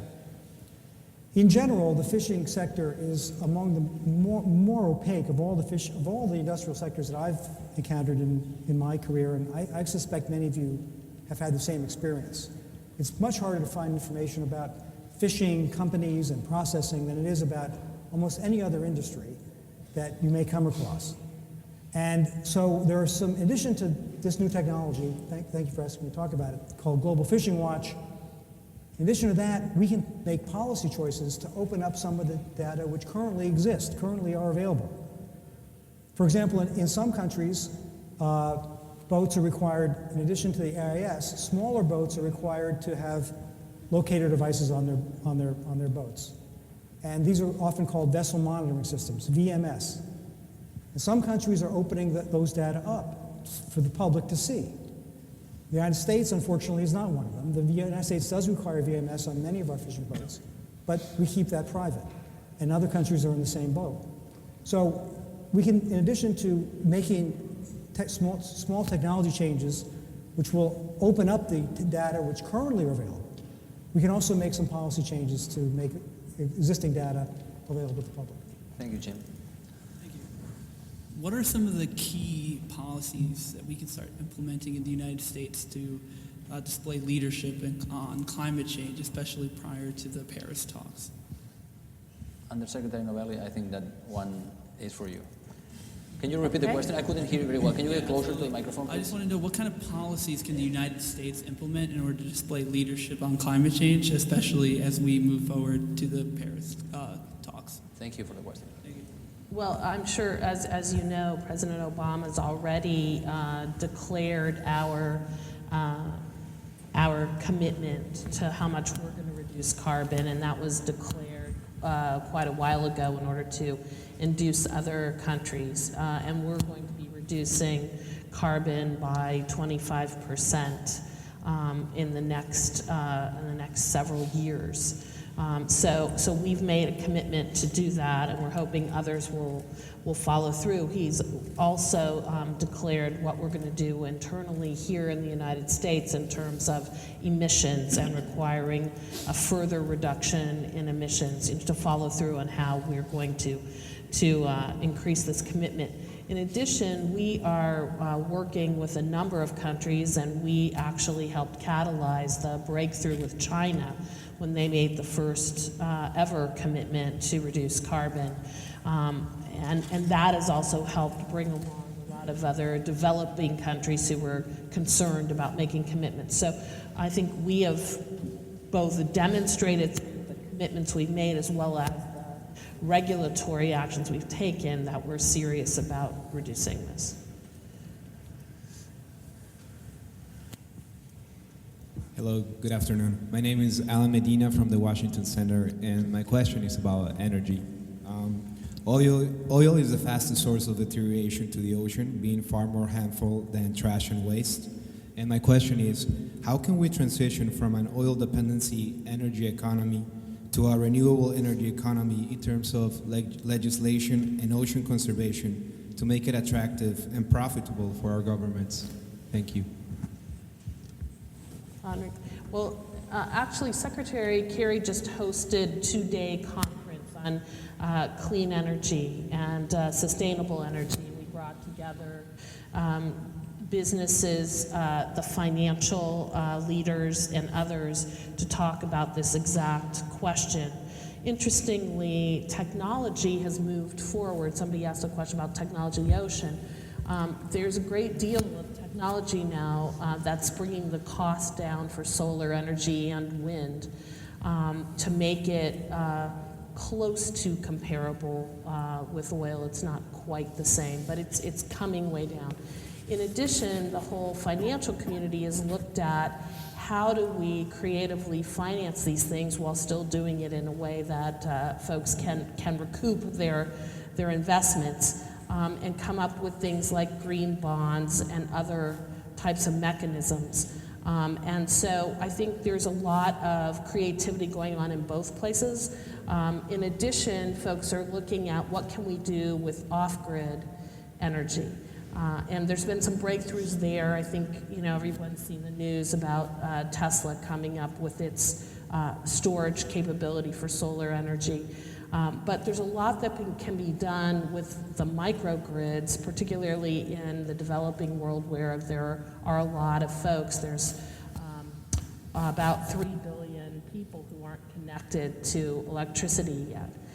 So we have a ways to go, And what we're hoping is that we can create the conditions so that when all those new folks come online, they can come online with a larger percentage of clean energy as others transition away. Thank you very much. Hi, my name is Caroline Sproul. I'm with the Nature Conservancy. And I know a few of you have spoken about COP. I'm curious if each of you could sort of articulate what success for the ocean looks like at this next COP in Paris. Anybody there to answer this? Well, I don't mean to monopolize here, but I think the most important thing for COP is the commitments, the carbon reduction commitments that folks are hopefully going to take, and we're looking at something that when it adds up together is going to, reduce the acceleration of global warming by 2 degrees. We don't know if we'll make it there. We hope we will. But the process that's being set up is going to be a dynamic process. So whatever we get right now, we will look to going further and deeper in the next several years after that. And so I think having those commitments is very important. Secondly, there is a green climate fund that countries are contributing to, and I think having a robust fund will also be important because that is going to be the source of the question that was asked just before yours about how do we start transitioning people to clean energy as well as to energy efficiency. So really it's those things that are going to be the key to fulfilling the commitments that countries will be making at the COP. And I think those are the things that if we can move those are going to have a profound effect on the ocean. In my case, a year ago I was hoping for a legally binding agreement on reductions of greenhouse gases. Now I'm more into the thinking that if we can have a series of nations make serious pledges, and then these pledges are monitored over time, that's going to be as close to success as we can. Because, for example, there are legally binding agreements in the European Union about emissions, but there is no mechanism for punishing the nations that don't fulfill these agreements. So I think that voluntary agreements from nations and these international agreements that the US government and others have been putting together are already getting us there. I could just make a comment about the Organization of American States. The member states have a program called Sustainable Cities, which they've committed to, and they've been doing many activities in reduce, reuse, recycle, retrofit, bringing down carbon emissions through sustainable transport mechanisms, energy efficiency, and renewable energy is expanding quickly throughout the hemisphere. So all of these are carbon reduction, low carbon mechanisms. Costa Rica just hopes to be zero carbon by 2020 and are putting the actions in place to do that. Most of the mayors of the hemisphere are committing to low carbon economies, bikeability, walkability, transforming their cities into much more livable places. So reducing carbon without necessarily commitments is happening throughout the hemisphere in a very positive way. I think without doubt the overarching goal of COP needs to be a target around emission reductions, right? And to the extent that we get that back to a 2-degree pathway, great. The most realistic assessments of all the commitments we're getting so far is a 4-degree pathway. So whether we like it or not, we're facing a reality of some climate change that's going to happen. So I'd say from an ocean perspective, what's really important is that we make sure that ocean adaptation is as important a part of the conversation as anything, and in particular within that there's financing for nature-based solutions, right? So that it's not just about hard infrastructure, but recognizing that our ecosystems can continue to play a really important role in climate adaptation and making sure that that's emphasized there. And that's the point of resilience that Undersecretary Novelli mentioned before, which is very, very important, because we not only need to look at reducing carbon pollution, but also we need to look at other mechanisms that are going to make ocean ecosystems more resilient to climate. And one of these is protection, right? If you have 5 diseases, you are in bad shape. If you have only one, you are better able to cope with this one. So if we can create these large protected areas where most direct human impacts are reduced, like the ones that have happened in the last year, about half of the ocean that is fully protected has been designated or committed in the last 13 months. So I think that's a parallel track that we need to focus on, and we are showing better progress than ever in history. Sir. Good afternoon. I'm now the ambassador of Chile at OAS. I have no question.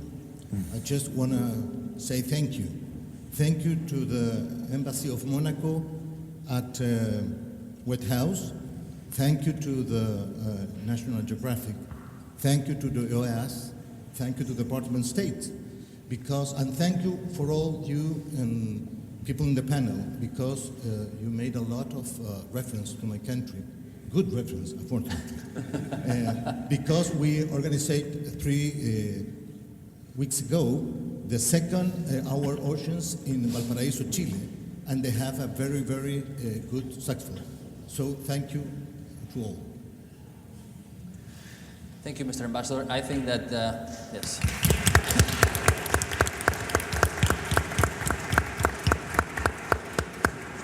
Thank you to your government for picking the baton from the US government and really bringing people together, as Canciller Muñoz said, not to give speeches, don't come to give speeches, come here to make commitments. This is why some countries didn't show up, because they didn't have anything to announce, right? We know who those countries are, right? So I think this is a great point to close this session. I work on this full time, and I have learned new things today. I really enjoyed the discussion. And before we get to the closing remarks, I'd like you to join me in thanking our panelists for taking their precious time in educating us today. Thank you.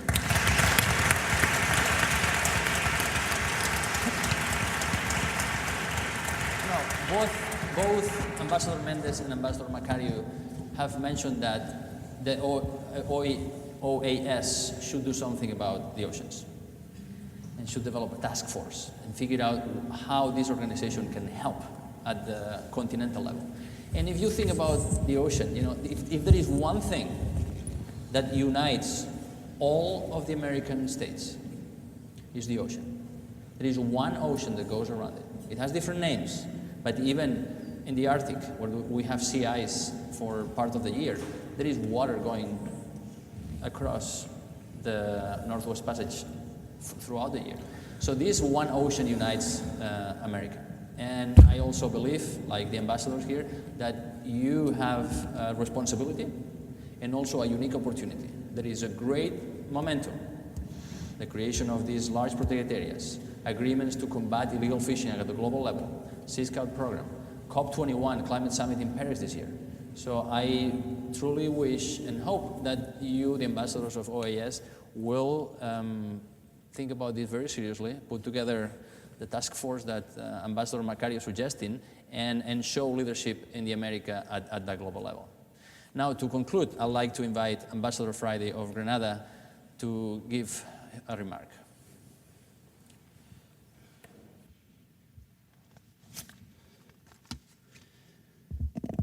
Thank you very much, Enrique.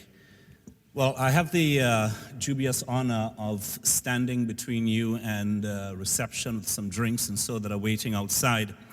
But Excellencies, ladies and gentlemen, I'd like to wrap up today's conversation by picking up on some of the themes and weaving together the narrative that we've heard this afternoon with a view to pointing the way forward,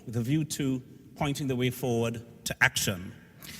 And so I think what we've had here really is, and given that this has been really the first of its kind of this type of roundtable, we've experienced together a sea change in terms of understanding the opportunities and the challenges, and indeed some of the perils and the hopes around oceans for the entire hemisphere. And I think in putting together these closing remarks, it would be quite appropriate to take this opportunity to express once again the thanks to Princess Albert II, His Serene Highness of Monaco, and his foundation for their relentless efforts. I think one of the things we've seen in the video is that this is not just a commitment from Monaco that has sort of come up out of the blue. This is an intergenerational commitment.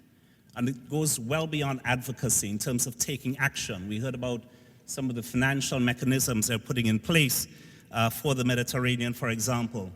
Also want to thank the National Geographic. I mean, that first video that we saw, and for those of you like me who've grown up with National Geographic, you know, they have a way of communicating, bringing together a story, making us care for some of these issues, and moving us towards action. So we thank them for their role in that regard. I'd like to also mention the words of Dr. Enrique Sala, who helped to bring this all together and helped to sort of frame the conversation. And you started out, by the way, the first time I met Enrique Sala, he's called the Explorer in Residence.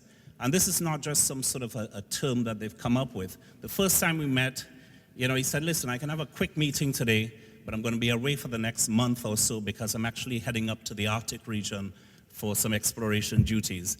And so we have a real explorer amongst us actually helping to set the stage for this. So Enrique, many thanks for what you've done. And you've set the context for this in highlighting that the value of oceans with some $24 trillion. And it really is an underestimate, because if the oceans are responsible for 1 in every 2 breaths that we take, then how do you actually put a value on this? Under Secretary Novelli, I think one of the things you've done in terms of helping us to understand that broad policy agenda is that if we get this whole issue wrong on climate change, then it doesn't mean we shouldn't do things on oceans. We still need to do it. But of course, the climate really sets the agenda because of ocean acidification, as was mentioned. And one of the great things that the State Department has done, really under the leadership of Secretary Kerry, and you know, when I was at the World Bank, someone said to me, you know, Secretary Kerry is really passionate about oceans. And he is so passionate that, in fact, when he travels somewhere and he comes back, he actually brings back DVDs, videos of oceans for his staff.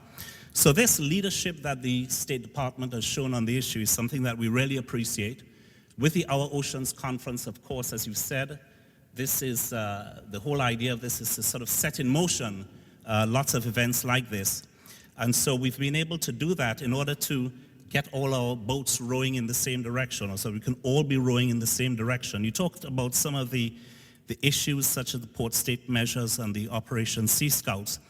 But I think one of the key things you alluded to was this idea of the circular economy, because this is tied in with the 2030 agenda. It's tied in with the type of agreement that we're seeking for the COP. We really need to be thinking and rethinking our model of economic development around this circular economy. Richard Hubert, you spoke about oceans governance and the evolution, if you like, of UNCLOS towards an entity which is looking more and more at the integrity of the oceans and the ocean health. And you also gave us a tour of some of the initiatives in the region. But I liked in particular, you're picking up the whole idea of public-private partnerships and how can we get more of those happening. You gave a very good example, but this is something we need to think about here, I think, as an institution, as we pick up some of these challenges. Emily Woglon, you spoke about one of the challenges we have, of course, on plastics. We've seen an 18,000% increase since 1950, as you pointed out. We now have some 8 million or so metric tons going into the oceans, and we need to be doing much better waste management.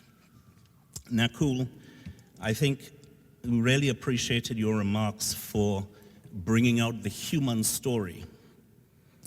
And that human story, given that we have some 30 million of these small-scale fishers that represent 90% of the vessels, 50% of the food that we're eating, we really need to be thinking about how we make 1,000 flowers bloom, because we have lots of great examples coming up from time to time of how, you know, people have pet projects all around the world.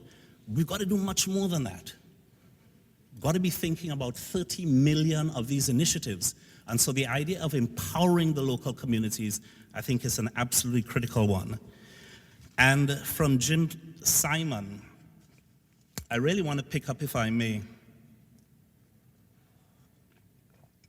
on your point about the value of the oceans in terms of food security, pharmaceuticals you mentioned. I don't know how many people know this, but the first successful treatment for HIV, a drug called AZT, actually comes from Caribbean coral reef. And there are many, many more examples of this. And so when we think about the value of oceans, we need to think not just about the current value, but indeed, as was pointed out, the reason for further research and so on is that we need to think about these future values. And I think, Carol Baldwin, you pointed out that very well, the need for more research on some of these deep corals and so on. Because we know that the oceans, and the preservation of it, it's not just the mantra of the NGOs. We have to think about this like, as was said, principle in the bank, on a bank account. And if we undermine that principle, then it means we leave nothing for the future. So we need to build that natural capital, and I think that point came out very well. We need to build that natural capital so that we can all enjoy the wealth of the oceans for the future going forward. And I think all of these points have been so well made that I would just like to wrap up now by saying that we have a window. We have a window to get this right. Enrique Sala talked about 10 to 20 years. We have a window to get this right. We have a responsibility to get it right here in the region. Many of you probably go to many of these oceans meetings, and we talk about the problems of oceans, we talk about the challenges, but what are we doing about it? We need to take action on this for one of the prime reasons, one of the key issues we have in this hemisphere is around inequality. And we know that the oceans are so important for very vulnerable communities, and so we need to get it right in terms of livelihoods and everything else. We need to get it right in order to reduce inequality in the region. We dedicated an entire General Assembly on this, and if we can get this thing right, we can really help to move the needle on inequality in the region, one of the key challenges we have, which threatens us in so many dimensions and the pillars of this institution. And so, let me wrap up then by saying, we have agreed to a 2030 agenda. In 2017, we're going to be looking at SDG 14 very specifically. And so we as an institution between now and then could take steps by looking at this idea of an inter-American task force. What do we need to do to report back to the world how this hemisphere is showing leadership on the oceans? So we'd very much like to support this idea of an inter-American task force, and certainly you can expect from Grenada our full support as we take this idea further forward. Let me just close by thanking the Observer Mission of Monaco to the OAS, in particular Ambassador Maggie Doyle and her staff, for putting all of this together, for bringing us together to be able to share this narrative and to point us in the right direction so we can take action as of tomorrow morning in terms of looking at some specific actions and programs that can take place under this idea of a task force. Ladies and gentlemen, let me thank you all for coming out. Thank you so much for your participation, and we look forward to engaging with you as we go forward. Thank you all very much.